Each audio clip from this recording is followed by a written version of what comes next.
Two engineers by the name of Hewlett and Packard were beginning to redefine California's economy in the direction of computer-driven information systems. Many regard this period as a particularly golden one in our state, with a lot of harmony between the state's planners and builders. In 1960, California's population was approximately 15 million people. As I stand before you today, the state's population is over 36 million. California's gross state product is $1.85 trillion, which is 13% of the U.S. gross domestic product. As of 2010, California, along with Texas, leads all other states in the number of Fortune 500 headquarters at 57 companies each. The export of goods made in California totaled $134 billion in 2007. 48 billion of that total was computers and electronics, followed by transportation, non-electrical machinery, agriculture, and chemicals. Our investor-owned utilities serve 10.5 million customers with over 200 generating units, 33,000 miles of transmission lines, and 240,000 miles of distribution lines. The natural gas utilities serve a similar customer base with about 10,000 miles of transmission lines and 92,000 miles of distribution lines. California has a long history in the clean energy area, dating back to the 1970s. And as if we needed any more proof that the global climate change and energy and all of these issues are bipartisan issues and not the ownership of the Democratic Party. The EPA was formed at this time by a gentleman named Richard Nixon. As a response to the oil embargoes, we created here in California the California Energy Commission and paved the way for the building and appliance standards that California has aggressively implemented. A different type of energy crisis hit the state at the turn of this century, and like the oil crisis before it, it pushed our thinking dramatically. Our commitment to energy efficiency and renewables was made explicit in 2003 when the CPUC and the California Energy Commission adopted the loading order, essentially a prioritized list of resources on which the state would rely to meet its energy needs. Energy efficiency and demand response topped the list as the resource option of first choice. Second are renewables, both distributed generation and utility scale projects. The third is clean fossil fuel generation. The loading order represents a kind of guiding doctrine that informs our approach to providing energy services. You will notice that energy efficiency is the first priority on the list. We consider it the proverbial $100 bill that's just lying in the street waiting to be picked up. Energy efficiency makes sense at the level of the individual as well as society. It makes sense for environmental reasons, whether local or global, and economic reasons. The cheapest and cleanest energy is the energy that isn't used. California has done a lot already to improve energy efficiency, and our success is demonstrated perhaps most dramatically when one compares California's per capita energy consumption with that of the rest of the country. Up until 1972, California's per capita energy consumption tracked very closely with the rest of the United States. Since then, per capita electricity use in the U.S. has increased 50%, growing to about 12,000 kilowatt hours per year. In stark contrast, per capita electricity consumption in the state of California has remained flat. A not insignificant part of this is due to California's stringent building and appliance standards. It also has to do with the significant amount of resources that the PUC channels to energy efficiency programs administered by the investor-owned utilities. Despite our success, there is a lot more to do. Related to energy efficiency is demand response. Conceptually, demand response is simple. Basically, it refers to customers reducing consumption in circumstances where continued or additional demand will result in significant adverse consequences. We're seeing forward-looking companies like Google take an active interest in developing the customer interface that will enable customers to see their consumption. Working jointly with SDG&E on a pilot program, Google is testing its power meter application. This application allows customers who have smart meters to access their usage data on their iGoogle page in an easy-to-understand way.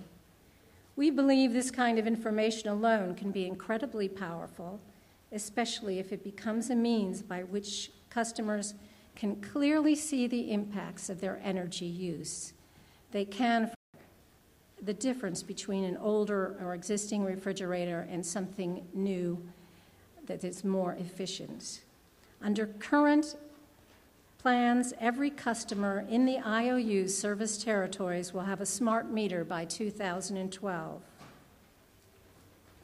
Next in the loading order is renewable energy. Like energy efficiency, expanding our reliance on renewable energy is considered a key strategy for reducing global warming.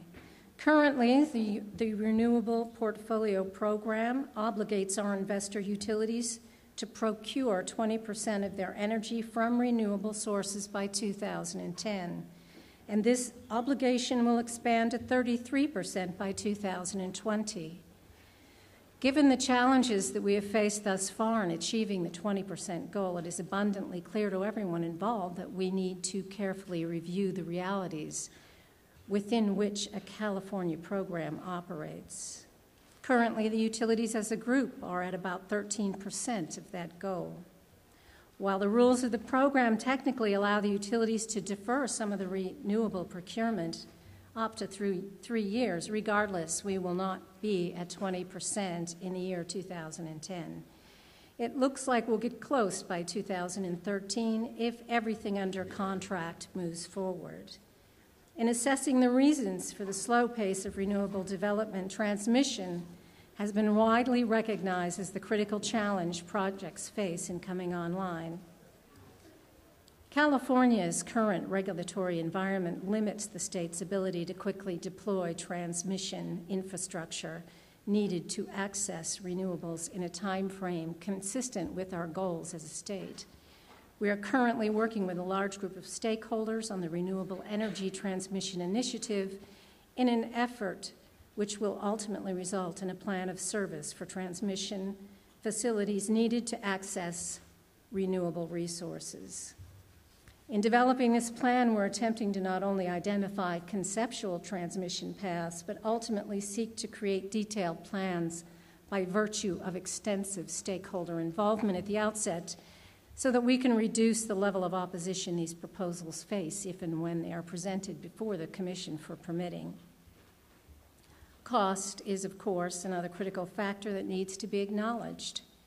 Expanding the RES program to 33% requirement will involve billions of dollars in investment in transmission lines and renewable facilities.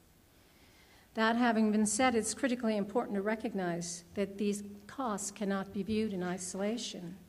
While billions of dollars in investment will be needed, it sounds horribly expensive, but it's important to keep in mind that if we are to go on as a state doing business as usual, we will still have to invest a huge amount in power infrastructure.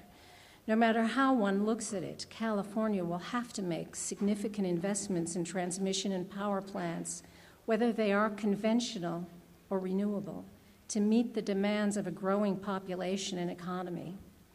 Increasing recognition of the challenges associated with transmission and project siting and development has resulted in greater interest in distributed renewable generation. While most distributed technologies are considerably more expensive than larger-scale projects, they are not typically contingent on highly contentious transmission proposals, nor are the projects themselves subject to as much controversy, since they can be deployed on existing structures with minimal environmental or visual impact.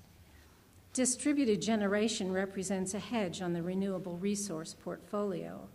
Distributed generation can be deployed quickly with a higher degree of certainty than larger, albeit cheaper, resource options.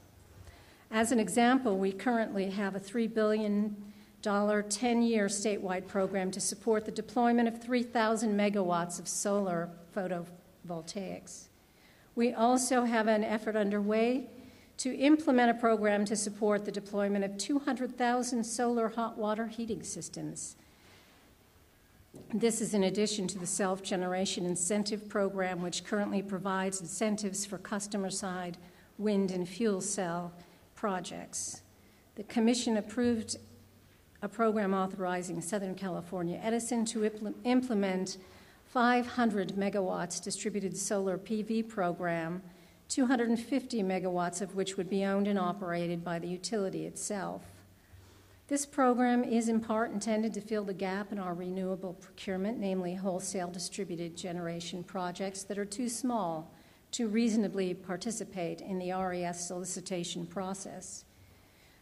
I do want to briefly mention a few other initiatives underway on the conventional energy front, in particular relatively recent nascent efforts to assess and demonstrate the feasibility of carbon capture and sequestration. In early 2007, the PUC implemented the emissions performance standard, basically an interim measure that was intended to prevent increased reliance on coal-fired resources while the state was developing its climate programs. This performance standards prohibits our utilities from entering into new long-term contracts with power plants that have an emission intensity greater than 1,100 pounds CO2 per megawatt hours, roughly the equivalent of combined cycle natural gas turbine plants. This is our just say no to coal policy.